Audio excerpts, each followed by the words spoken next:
The sun had barely risen over the jagged cliffs of Red Rock Canyon when Cole Maddox saw the girl. At first, he thought it was a mirage. Nothing moved out there on the edge of the Utah desert except jackrabbits and the wind. But this shape, small, uneven human, was stumbling through the sagebrush, dragging one foot like it was tied to the earth. Cole dropped his tools, heart-hammering eyes narrowing against the glare. It was early spring, but the high desert still bit cold at night, and no child should have been out here alone, not 10 miles from the nearest road. As he drew closer, the shape resolved into a girl. Barefoot, no older than 8. Her hair was matted dark with dust and sweat. Her face, thin, angular, too pale for someone from the desert tribes, was cracked with sunburn and fear. And she was wearing something strange, traditional native garb beads, and leather and symbols carved in patterns Cole had only ever seen in books about forgotten peoples. Around her neck hung a carved amulet, worn sacred-looking, glinting softly in the morning light. He stopped a few feet from her. The girl froze, swaying on her feet, then collapsed in the dirt without a sound. Cole's breath caught. He knelt, checked her pulse. Still alive, skin like paper, muscles twitching, dehydrated, starving. He could count every rib through the frayed buckskin tunic. She needed help. Now. For a full minute, Cole stood there, torn between instinct and fear. He had come to this land to forget, to disappear. The townspeople whispered about the reclusive cowboy in the hills, the man who never came down for supplies, who spoke to no one. They didn't know why, and he liked it that way. This girl, whoever she was, threatened the fragile peace he'd carved out of silence and solitude. But even silence couldn't ignore this. He picked her up. She weighed less than a saddlebag. Her head lolled against his chest, and a soft, shivering breath escaped her lips. Cole carried her past his half-mended fence past the barn and into the small one-room cabin he'd called home for 3 years. Inside, he laid her gently on the cot, covered her with his only blanket. Her eyes fluttered open for a moment, dark, wild, ancient beyond her years, and then shut again. Cole moved fast. He had stew left over from the night before. Bread, too. He heated it over the stove, adding water for her parched throat. When he brought the bowl to her lips, her hands trembled as she gripped it, slurping desperately. Some spilled, but most went down. She didn't speak, just ate. And when she finished, she passed out cold. Cole sat at the edge of the cot, staring at her. What the hell had she run from? He noticed the amulet again. It was Comanche. Not just any Comanche. The beadwork, red, black, and bone white, marked her as kin to one of the high families. His gut twisted. He had heard stories whispered in saloons and trading posts that Chief Greyhawk's only child had gone missing during a hunting rite a few days north of here, that search parties had been dispatched, that blood had already been spilled. Cole felt the air thicken around him. This wasn't just a lost child. This was a declaration of war waiting to happen. He stood pacing. If he turned her in, he might save himself. Might. But if she died here, if even a bruise appeared on her body, then it wouldn't be just his blood staining the Utah dust. The entire canyon would burn. He walked to the window, scanning the horizon, and then he saw it. A flicker. A shimmer of metal far out on the ridgeline. Then another, and another. They weren't searchers. They were scouts. Sentinels. The first eyes of something far larger. 1,000 Comanche warriors were riding toward Red Rock, and they were coming for their daughter. Cole Maddox had always believed some ghosts were better left buried. But now he realized you can run from the past. You can hide in silence. But one act of kindness can set the whole frontier ablaze. And this girl, this tiny, fragile survivor with eyes like storm clouds, was about to burn every secret he'd tried to bury. and maybe, just maybe, save what was left of his soul. Under the muted gray sky of early afternoon, the silence around Cole Maddox's cabin felt tighter than usual, like the land itself was holding its breath. The girl still slept curled beneath the blanket on his cot, her tiny form rising and falling with shallow breaths. Cole hadn't slept. He couldn't. Something in his gut, something primal, told him the storm wasn't waiting, it was already rolling in. It began with hoofbeats. Not the thunder of charging warriors, but a more cautious rhythm, 3 riders approaching from the south trail. Cole stepped onto his porch slowly, his Winchester slung over one shoulder, his heart beating like a war drum. The riders emerged from the trail bend, Chet Laramie, the local preacher Reverend Hale, and Deputy Sheriff Marcus Sloan. All of them wore the weathered faces of men used to bad news, but today they looked like ghosts. Chet was the first to speak, dismounting with jerky urgency. "Cole, he said you better tell me what in God's name is going on up here." Cole didn't answer right away. He glanced back at the cabin. The girl hadn't stirred. When he looked at the men again, all 3 were staring at him with the same mixture of suspicion and fear. "You've heard," Cole finally said. Deputy Sloan nodded. "Chief Greyhawk's girl went missing 3 days ago. That's a name, Cole. Not a title. You understand what that means? I understand exactly what it means," Cole replied. "Tracks led this way," Reverend Hale said, his voice, quiet eyes unreadable beneath the brim of his hat. "Smoke from your chimney. Some folks in town think maybe you took her." Cole's stomach dropped. Not because of the accusation, but because he'd been expecting worse. Much worse. "I found her," he said. "This morning, near the creek. She was barely standing. I didn't know who she was until he stopped himself, then looked Sloan in the eye. She would have died, Marcus." The deputy exhaled, not in relief, but in tension. "That don't matter to them. You know it don't. To Greyhawk, this is abduction. It's dishonor. You're one white man with a Comanche child in his house, and the blood hasn't even started drying from the last raid." Reverend Hale stepped forward. "You'll have to take her back. Immediately." Cole didn't flinch. "She can't ride. She's too weak. And I don't know where to take her." "None of us do," Chet spat into the dust. "Then you've doomed us all." The preacher gave him a hard look. "No, not all. But maybe yourself." Cole watched them ride away minutes later, his jaw clenched, his mind spiraling. He turned back to the cabin. The girl had awoken. She stood barefoot by the window, her hand on the frame, her expression unreadable. And then, with trembling fingers, she began to draw in the condensation forming on the glass. Strange symbols, curved lines, and star shapes, not childish doodles, but maps. Or warnings. She turned to him, eyes heavy with something older than fear. Her lips moved words he couldn't understand, but her tone was urgent. She pointed south, then east, then tapped her chest and pointed to the canyon wall outside. "What are you trying to tell me?" Cole asked, gently stepping closer.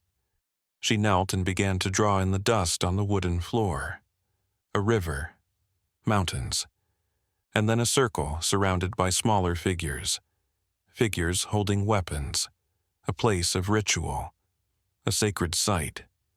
She stopped suddenly, staring up at him as if pleading. Cole crouched beside her. "Are they looking for you?" he asked. She nodded once. He pointed at the circle of warriors she had drawn. "Them." Again she nodded, this time slower. Then she drew something else off to the side. A symbol. A serpent winding through a flower. Cole frowned. He'd seen that before on the old Comanche pottery in the museum in Moab. It was the mark of protection, but also of danger, of sacred punishment. This wasn't just a lost child. This was something deeper. She was trying to warn him of something bigger than herself. He sat back on his heels, heart thudding. What had she run from? That night, while she slept again fitfully, murmuring in her own tongue, Cole took the amulet from around her neck and examined it closely. There were more symbols etched so finely he hadn't noticed before. A half-moon, a spear broken in 2 and 3 drops of blood. Ritual symbols. Prophetic. The girl wasn't just the chief's daughter, she was a symbol herself. A piece in a greater conflict. Maybe even a prophecy. As midnight approached, Cole stood outside, listening to the silence. He knew it couldn't last, and when the wind shifted, he knew it was over. The drums began. They came from the horizon like whispers at first, then grew. Deep, slow, thunderous. Not the chaos of a raiding party, but the rhythm of something deliberate. Ancient. The sound of judgment. Cole stood on his porch and stared into the dark. In the flicker of moonlight he saw shapes, hundreds of them. Shadows on horseback. Feathers catching the wind. Weapons glinting, not dozens, not hundreds. 1,000 Comanche warriors, surrounding his land. He stepped back inside and locked the door. Behind him, the girl opened her eyes. No longer afraid, only solemn. As if she'd known this moment would come all along. She stood and took his hand. Then, in a whisper of broken English, she spoke her first word to him. Blood. And suddenly, Cole Maddox understood what lay ahead wasn't a misunderstanding to fix. It was a reckoning. Not just for him, but for everything buried in the soil of Red Rock Canyon. Under the deep indigo of night, the wind carried a tangible tension, sharp, expectant, like the world itself bracing for impact. Cole Maddox stood at the edge of his porch rifle in hand, breathing the cold air heavy with anticipation.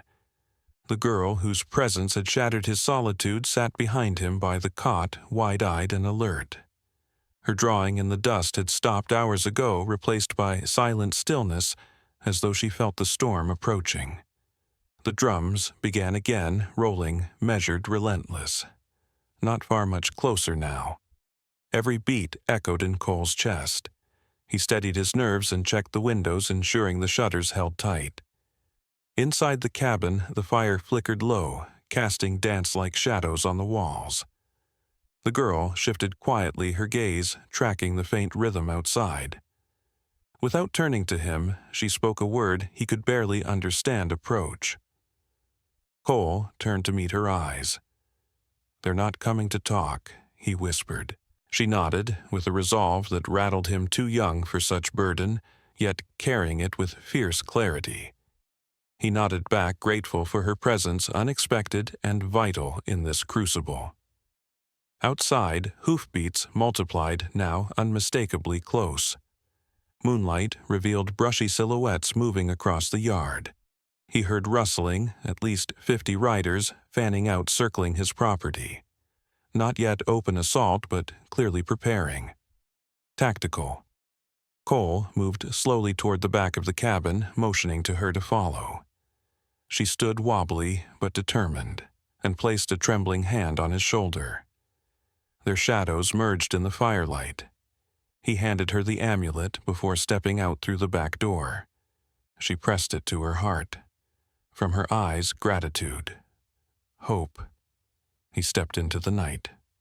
A horseshoe, away from the first line of riders, he raised one hand and called out into the darkness.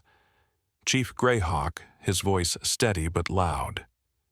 Silence answered thicker than the air. He inhaled, heart pounding. "I have your daughter. She is safe." A single drumbeat snapped in response, then another. He could see torches now, 30 of them bringing flame to the night. Within seconds, a mounted messenger advanced, stopping several yards away. The torchlight framed his form traditional paint, ornate regalia feathers caught in the pale breeze. Authority without question. The messenger dismounted, approached with a rigid formality. He spoke in Comanche, fast-clipped, loaded with accusation. Cole held up his empty hands politely. The girl appeared at the cabin threshold, tightening the grip on her chest. she whispered in her own tongue behind him. He waited until the messenger noticed, then nodded, motioning for her to come. She stepped out barefoot and fragile, yet defiant. The messenger paused, jaw tightening. The horsemen held their ground. Somehow, time froze. Cole's heart hammered, imagining the governor of this assembly at the front. Then a long shadow separated from the group. Chief Greyhawk himself emerged, mounted huge in the torchlight. He dismounted slowly and advanced with solemn grace. Every warrior behind him shifted into perfect formation. The drums ceased. Cole lowered his rifle hand still. The girl stepped forward alone along the dusty ground, walking toward her father. Cole stood back, respect flooding him, fear coiling beneath. She stopped at Greyhawk's feet, looking up with unwavering strength. She offered the amulet. Cole had given it, but today it would speak. Greyhawk lifted it, examining the symbol tracing the carved figure with ancient eyes. Then, raising his voice, he addressed the messenger in Comanche, silent to Cole, but thunderous in meaning. Then he spoke in passing English that rattled the night. "You saved her life. That is not a crime." Cole exhaled, but nothing shifted. Warriors remained still, rifles holstered but eyes locked. Greyhawk continued, "My daughter called blood tonight. It was fear, but also a warning. You brought her home." He turned slowly toward Cole. The moonlight revealed lines of grief and fierce pride etched in his face. His voice softened but carried weight. "You will bring her to council. There must be witnesses. There must be truth." The messenger flanked them. Cole reopened the back door and lifted the girl forward. He followed, entering the small cabin and standing behind her as she turned to face her father. Torches lined outside, reflecting off sweat-bright faces. She began to speak, repeating the story in Comanche. Cole watched Greyhawk's stern expression soften incrementally, folding into acceptance. The girl's words trembled with emotion, but carried clarity. So many layers: desperation, gratitude, respect, grief. She pointed at Cole, and then at herself, making the amulet gesture. She mimed being saved, the last action breaking the stillness. As she finished, silence reigned. Then Greyhawk gestured across the cabin to Cole and asked a simple question in English. Was this kindness or deceit? Cole looked into the anxious faces of the warriors outside, into the amulet around the girl's neck, into the hopeful eyes of the child beside him. His answer came automatic and honest: kindness. Greyhawk's gaze hardened briefly, then softened. He nodded slowly. He spoke to his warriors in Comanche, rising voices, but not of conflict. Then he turned back to Cole. "You will ride to my village," he said. "Council of Elders will meet at dawn. All will hear this story." He paused. "Until then, no arrow flies, no hand moves against you." Thunder rolled overhead. A storm gathered beyond the silhouettes of the ridge. It was not rain. They feared it was the return of justice. Cole exhaled and lowered his rifle, but not fully.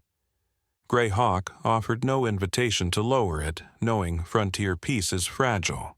The girl moved closer to her father, then looked at Cole. He returned her silent nod. The cavalry line backed away into the darkness, forming a tight circle as they reformed to the south. Their torches flickered in retreat.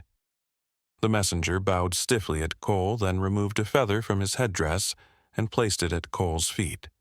Symbol of honor extended. Greyhawk mounted. The girl climbed beside him. He raised one hand, briefly acknowledgement. Then they rode out into the desert, night warriors following. The drums resumed, soft and distant, a warning or a promise. Cole stood on the porch as thunder cracked, luminous lightning tearing across the sky. He watched the line disappear beyond the ridge. Rain began, first drops, then sheets soaking the dry earth. The desert darkened. Inside, the girl sank to the floor beside him. Muted sobs broke the silence, relief-release exhaustion.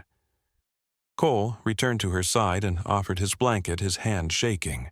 She looked up at him, eyes glistening with gratitude. In that moment, amidst thunder and rain, Cole understood the night had been saved through courage, not violence, through truth, not fear. He realized that what he feared most, conflict, had become the vessel for connection, unity. And as the storm raged outside the fragile alliance between desert and canyon, between one lost girl and one solitary man, stood unbroken against the coming dawn. Under the violet hues of dawn, the narrow trail to the Comanche village wound through rugged canyons and across shadowed mesas that had stood unchanged for centuries. Cole Maddox rode behind Chief Greyhawk in solemn silence, flanked on both sides by warriors whose painted faces revealed no emotion. The girl sat astride her father's horse, pressed close to his chest, her expression unreadable. Not far behind, riders carried torches that flickered against the rocky walls, illuminating paths only Comanche feet had known. Cole had never been here yet. The place felt sacred, timeless, a land that held memory in its stones. The procession finally entered a wide plateau surrounded by sentinel cliffs. Smoke curled from fire pits scattered around a central circle where 7 elders sat in robes of soft deerskin, their eyes like coals, ancient, sharp waiting. Around them, dozens more Comanche gathered, quiet but tense, a people called not just to witness but to decide. Cole dismounted slowly. Every movement was watched. He could feel the heat of judgment in the air, carried not by hatred but by expectation. This was no ambush. It was a trial, and in the center of it a child's life and his own. Chief Greyhawk spoke first in Comanche, addressing the council in a voice that cut the dawn like a blade. Cole could not understand the words, but he understood the cadence, measured, respectful, mournful. Then Broken Arrow stepped forward, his face a mask of doubt and fire. He gestured toward Cole, then toward the girl. The room shifted with tension. He had not let go of his anger. His voice rose, slicing the air, calling for a return to the old ways, justice through vengeance. The crowd murmured. Some nodded. Some remained silent. No one relaxed. Cole stood in the circle's center, hands at his side, unarmed by Greyhawk's orders. The girl stood beside him now, her small figure dwarfed by the enormity of what surrounded her. She took a step forward. Her voice rang out, steady and clear, speaking to the council in her native tongue. The air changed. Even those who had doubted her grew still.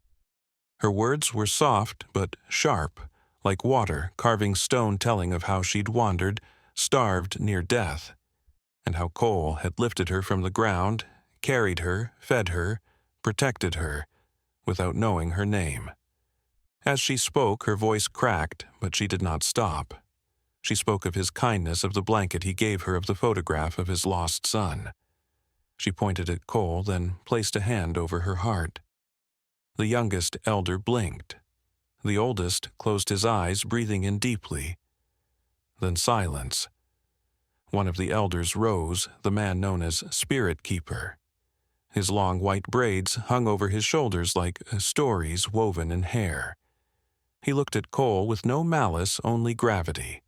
Then he asked in halting English, why. The question floated in the smoke-filled air. Cole did not hesitate. Because she was a child, he said. And she was dying. I didn't see an enemy. I saw someone I could save. Spirit Keeper nodded, but did not speak again. Instead, he sat back slowly, as if the weight of his years pressed harder now. Another elder asked something in Comanche.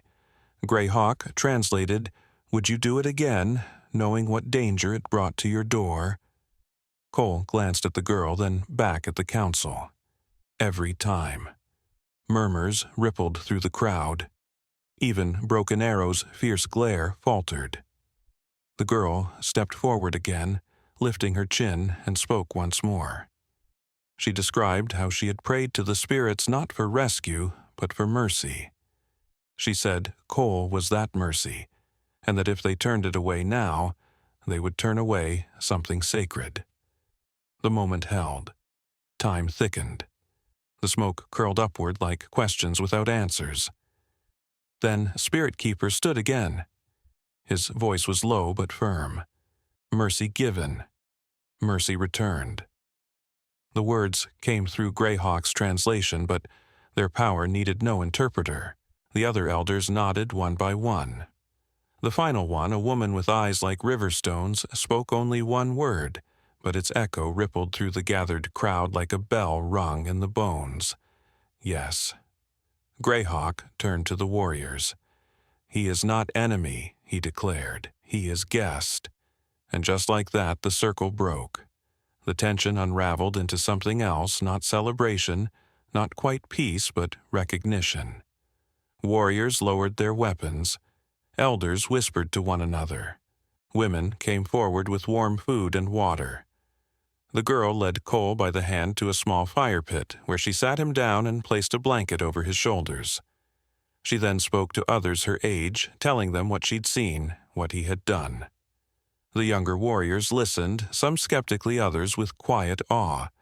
For them, this moment was new, a white man who had chosen compassion in a place where violence had long been currency. Later, in a ritual hut woven of brush and hide, Greyhawk and Cole sat alone. Between them burned a low flame. She changed more than your fate today, the chief said. She changed ours. Cole nodded, the fatigue finally catching up with him. I didn't set out to change anything, he murmured. Just wanted to do what was right. That, Greyhawk said, is what changes everything. Outside, the village slowly returned to life. Children played again. Drums returned to their soft rhythms, not of war, but of wind and memory. The girl, no longer the frightened shadow at Red Rock Creek, walked proudly through the village. Her name would be known. Her story would be told. And in time, that story would become legend, not just of a child who survived, but of a man who helped her when he had no reason to and every excuse not to.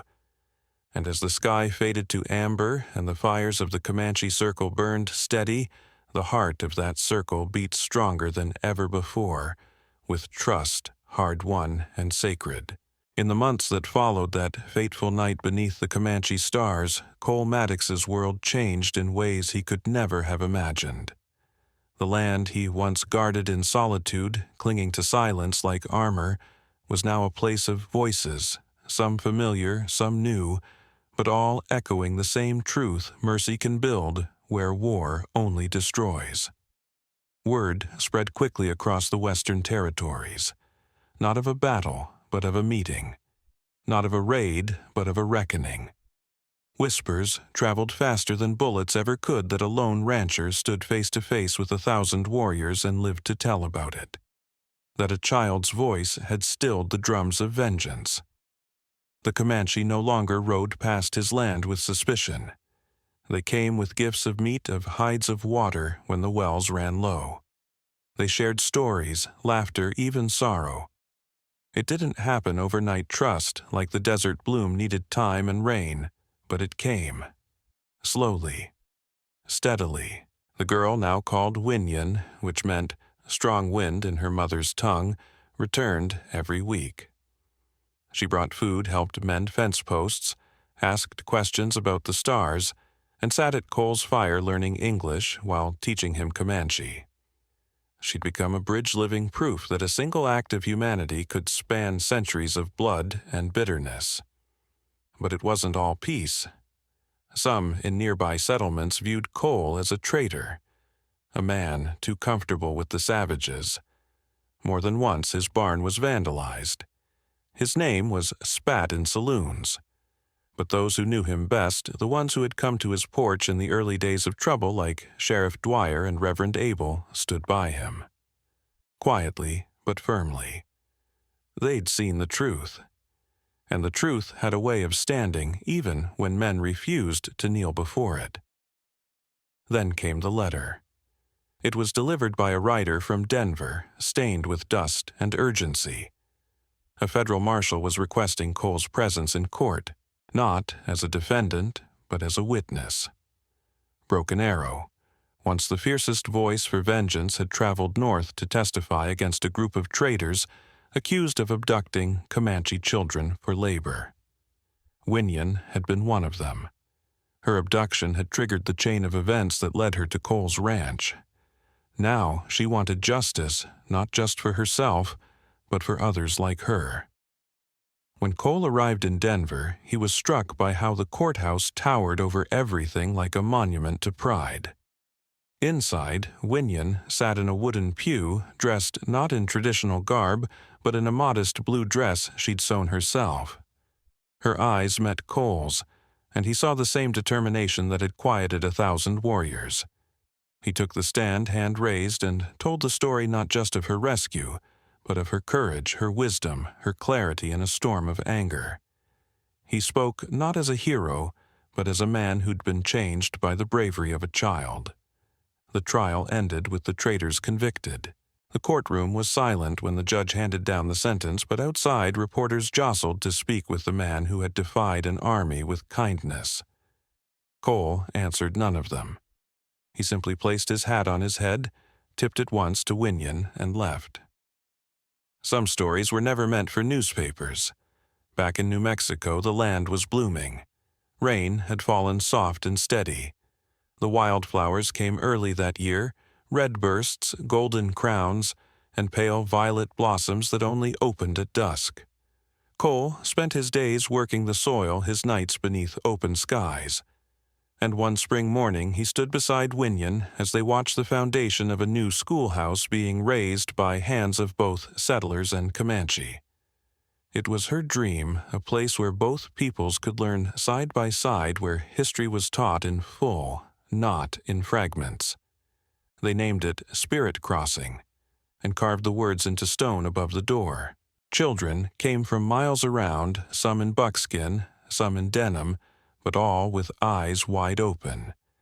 And at the front of the classroom stood Winyan, who had learned to speak 2 tongues and could now teach others how to listen with their hearts. Cole never married again. But each year on the anniversary of the night Winyan appeared at Red Rock Creek, he hosted a feast. Settlers and Comanche alike gathered under strings of lanterns and shared stories. Some true, some stretched, all important.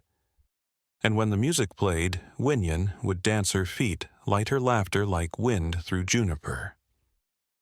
At 73, Cole passed quietly in his sleep beneath a blanket woven by Winyan's mother. His grave was placed beneath a cottonwood tree near the creek where the water still ran cool and clear. No grand marker, just a stone with his name and a single line etched beneath it. He listened. Years later, long after the last arrow had been nocked and the final gunshot faded from memory, Winyan stood before her students and told them the story. Not of war, but of a man, a girl, a choice, and the firelight in her eyes told them it wasn't legend. It was life, lived bravely. And so from ashes came honor, not the kind awarded with medals or names in books, but the quiet kind. The kind that lives in memory in the way one hand reaches for another. The kind that changes everything without ever needing to shout.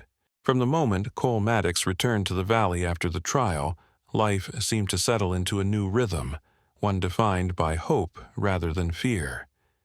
Yet the peace that had taken root was fragile, and beneath the surface of daily routine, an unexpected storm was brewing. It began with whispered rumors that spread faster than summer lightning across dry prairie grass. Traders who had once vanished in disgrace were rumored to have returned not with crime in their wake, but with vengeance in their hearts. These men acquitted or escaped had formed a new company, calling themselves Horizon Transport, and claimed to be delivering livestock and supplies across the territories. But the Comanche elders warned that their true purpose was darker, to reclaim lost property, to settle old debts in blood. Winyan heard those whispers, her Comanche name meaning strong wind, never feeling so heavy on her shoulders. She brought the news to Cole one evening as they sat by the fire of the new schoolhouse, watching embers rise into the night sky. A chill ran down Cole's spine. The men from Denver had promised justice, but justice in the frontier rarely meant finality. Those who lost once would seek to regain what they'd considered theirs by any means necessary. True to the warnings, one crisp morning, Horizon transport riders appeared on the ridge overlooking Cole's homestead. They arrived with the dawn's gold brushing their faces, 9 men in dark coats, rifles, slung horses restless, but their intent was neither polite nor peaceful. At their head rode a man Cole instantly recognized, Emmett Graves, formerly a partner of the convicted traders and rumored architect of darker deeds during Eagle Pass. Cole stood on his porch, Winyan beside him. His heart beat with the same mix of fear and resolve he felt in that Comanche circle months ago. These men did not intend to trade. They'd come to grab what they believed was owed. Maybe Winyan, maybe compensation, maybe retribution. The only question was whether Cole could stand against them and whether they would stand with him. Graves dismounted, tipped his hat with a calculating smile. "Maddox," he drawled, "we heard you've been stirring trouble with your alliances. Thought you might give us a moment to discuss terms. Or perhaps turn over your Comanche guest, or else we collect our losses." Cole's eyes flicked to Winyan. She nodded imperceptibly. Never alone. He raised his voice to address them. "You stand on my property, Mr. Graves. You're not welcome here." Laughter, a low dangerous sound, rippled across the yard. Graves' men fanned out. Graves stepped closer. "We've got debts to collect. You shelter a Comanche child who escaped our hands, you're complicit. Just hand her over." That demand hit Cole like a physical blow, as if every argument he'd built were being erased in one syllable. He raised his hand slowly. "She is no property. She is family. Now leave." The tension stretched taut. Graves sneered but made no move yet. The riders waited. At that moment, Winyan stepped forward. Despite her youth, despite everything they were telling her, they'd cornered her in the open weapons trained, she spoke. Not in soft pleading, but in a voice that carried across the yard. She recounted, not fearfully but calmly, the night she'd nearly died by Red Rock Creek. Her rescue, Cole's kindness, her father's forgiveness, the trial in Denver, the school founded with settlers and Comanche side by side. She described how Cole taught her English, she taught him Comanche, and how they built something stronger together. As she spoke, the riders shifted uneasily. Graves's smile faltered. He'd expected submission, not that sharp clarity. A woman defending truth could undermine a hardened claim stronger than any legal argument. When she finished, silence. Even the wind seemed to hush. Graves cleared his throat. That may change hearts, but not contracts. He stepped closer, his boot crooked. "Time to decide, Maddox." But then, unexpectedly, a third voice rose from behind Graves' group. A woman's voice, clear and commanding. "Maddox did nothing but uphold decency, and he holds your debt, not Winyan." From the riders emerged a figure the town had whispered about, but no one saw Annie Dwyer, daughter of Sheriff Dwyer now, a deputy in her own right, posing as one of Graves's escorts. She revealed her badge, turned to Graves. "By the law of the territories, these riders have no warrant. You operate outside jurisdiction. Your claim is null." She walked over to Cole, clasped his shoulder. "And we stand with him." Gasps. Outrage. Graves' face turned an unhealthy red. The riders protested until one by one, faces falling. They knew she spoke truth. Her father was one of the few men whose word carried weight in both white towns and more remote settlements. Facing this unexpected alliance, Graves found himself outmaneuvered. With legal authority behind him, Cole's honor, Winyan's courage and a deputy presiding it wasn't just moral authority they must face. It was undeniable power. In the end, Graves backed down, glared at Cole, and stormed back to his men. They rode off in silence, dust trailing behind, taking their threats with them. In the days that followed, the tension didn't vanish, it transformed. Graves' threat had shown that peace was never guaranteed. Yet it also revealed something deeper. Alliances could shift. Justice could take unexpected shape, and honor was formed not just in courtrooms or councils, but in moments where someone refused to back down, refused to submit. At Spirit Crossing School the morning after, children clustered around Winyan and Cole. She told the story lightly, how she faced a man who believed the ledger held more truth than a child's life. Cole added context, how the law sometimes hides behind badges, how courage isn't always loud. But more important, how one person's refusal to turn away, the refusal of Cole to drive her away, Annie's choice to speak the truth, even in the most dangerous moment, mattered. That evening, Cole and Winyan walked together through the wildflower fields, golden petals swaying in the breeze. He paused, looking at her. "You saved us all again." She smiled, a subtle curving of her lips, strong and unafraid. "And you gave me something worth fighting for," she replied. He nodded. From ashes to honor, and sometimes redemption demanded a second blaze. Friends, if you felt the power of compassion rising in this story, if you believe courage can be sparked by small acts and unexpected alliances, then join us by clicking subscribe. Your support helps these stories live, helping us tell the next chapter in a journey where honor isn't given, it's earned. Thank you for watching, and we can't wait to bring you the next unforgettable tale.